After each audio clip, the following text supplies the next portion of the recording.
বাংলার মানুষ মরতে জানে, কিন্তু স্বাধীনতা বিসর্জন দিতে পারবে না। বাংলাদেশে যদি কোনো কিছু করে 7 সিস্টারে আগুন জ্বলাই দেব আমরা। বাংলাদেশে বিভিন্ন চক্রান্ত করার ষড়যন্ত্র করছে এবং তার মিডিয়াগুলোকে বাংলাদেশের বিরুদ্ধে লেলিয়ে দিয়েছে। ভারতের কিছু কিছু অঙ্গরাজ্যের মতো হয়তো বাংলাদেশের জনগণ হইতে পারে, কিন্তু আমরা ওইটা হতে দেব না।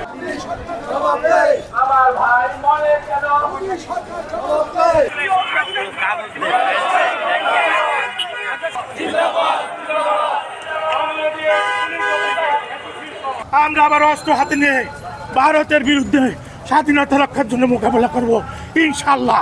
ভারতের সাথে শেখ হাসিনার একটা গভীর সম্পর্ক ছিল, অবৈধ চুক্তি, তারা সেই চুক্তি আজকে ভোগ করতে পারতেছে না আমাদের জন্য, এই কারণে সে ক্ষিপ্ত আমাদের উপরে। জুলাই আগস্টের ছাত্র জনতার গণ অভ্যুত্থানের ফলে ফ্যাসিস্ট হাসিনা ভারতে পলায়ন করে। ভারতে পলায়ন করার কারণে ভারতের যে ব্যবসা বাণিজ্য বাংলাদেশের সাথে স্বার্থ সংশ্লিষ্ট ছিল সেগুলো বন্ধ হয়ে যায়। এই বন্ধ হওয়ার কারণে ভারতে প্রায় 10 কোটি লোক বেকার হয়ে যায়। হ্যাঁ, 10 কোটি লোক বেকার হওয়ার কারণে মোদী সরকার বাংলাদেশে বিভিন্ন চক্রান্ত করার ষড়যন্ত্র করছে এবং তার মিডিয়াগুলোকে বাংলাদেশের বিরুদ্ধে লেলিয়ে দিয়েছে, মিথ্যা সংবাদ প্রচার করছে। এর আমরা তীব্র প্রতিবাদ জানাই, যেন ভারত সাবধান হয়ে যায়। বাংলাদেশ এখন আর নতজানু নীতিতে বিশ্বাস করে না। বাংলাদেশ এখন মাথা উঁচু করে বহির্বিশ্বের দিকে এগিয়ে চলবে ইনশাআল্লাহ।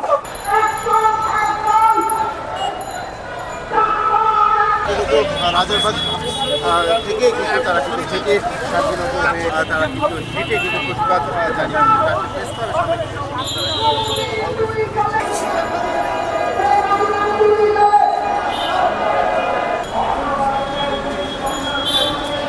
আমরা ভারতীয় আগ্রাসনের বিরুদ্ধে প্রতিবাদ মিছিল করছি। ভারতীয় আগ্রাসনের বিরুদ্ধে আমরা প্রতিবাদ জানাচ্ছি। আমাদের স্বাধীনতা সার্বভৌমত্ব আমরা যে কোনো উপায়ে রক্ষা করব। আমাদের সীমান্তে যে সমস্ত হত্যাকাণ্ড ঘটছে আমরা তার প্রতিবাদ জানাচ্ছি। আমরা যে কোনো মূল্যে আমাদের স্বাধীনতার সার্বভৌমত্ব আমরা রক্ষা করবই করব। বাংলাদেশে যদি কোনো কিছু করে 7 সিস্টারে আগুন জ্বলাই দেব আমরা।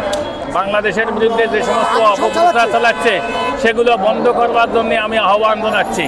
আমাদের স্বাধীনতা সংগ্রামে তারা আমাদেরকে সাহায্য করছে, অতএব তাদের সাথে আমরা সুসম্পর্ক চাই, কিন্তু মাথা নত করে না, শির নত করে না। মাঝে মধ্যে সীমান্তে আমাদের বাংলাদেশের নাগরিককে তারা হত্যা করছে। কারণটা হয়তো তারা মনে করে তারা হয়তো বৃহৎ একটা রাষ্ট্র, তাদের জনসংখ্যা বেশি, জনশক্তিতে তারা আমাদের চেয়ে ক্ষমতাশালী, তারা একজন পাওয়ারফুল রাষ্ট্র, তারা হিসাবে সুপারিয়র পাওয়ার, যেহেতু তাদের অ্যাটমিক বম আছে, তাদের লক্ষ লক্ষ সেনাবাহিনী আছে। এই হিসাবে তারা মনে করে হয়তো ভারতের কিছু কিছু অঙ্গরাজ্যের মতো হয়তো বাংলাদেশের জনগণ হইতে পারে, কিন্তু আমরা ওইটা হতে দেব না।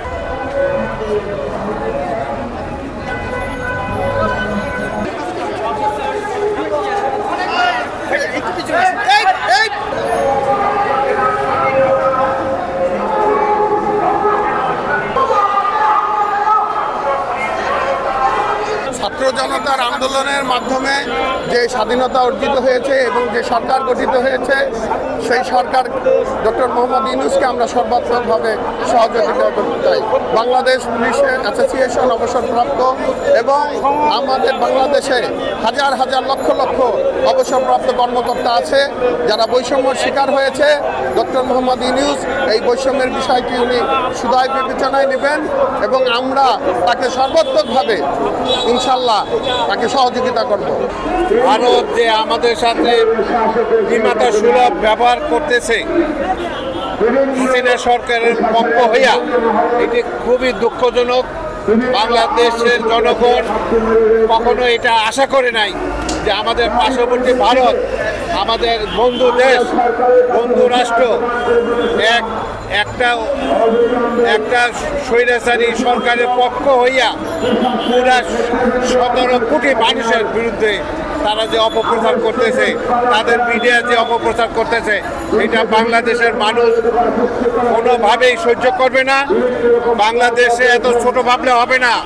বাংলার মানুষ মরতে জানে, কিন্তু স্বাধীনতা বিসর্জন দিতে পারবে না।